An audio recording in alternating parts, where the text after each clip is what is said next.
बिस्मिल्लाहिर्रहमानिर्रहीम। हज़रत इब्राहीम अलैहिस्सलाम को खलील का लक़ब कब दिया गया?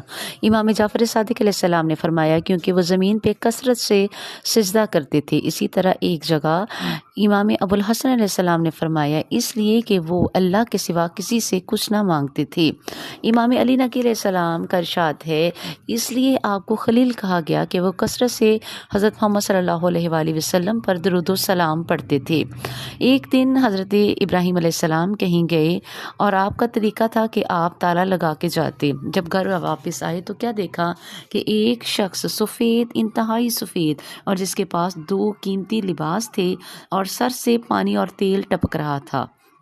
आपने पूछा कि ए आने वालों, तुम कैसे मेरे घर में दाखिल हुए? तो कहने वालों ने कहा कि हम अल्लाह की इजाज़त से इस घर में दाखिल हुए हैं। हज़रत इब्राहीम अलैहिस्सलाम ने उनकी ज़ियाफ़त का एहतमाम फरमाया और बछड़े को ज़िबा किया और कहा कि खाओ।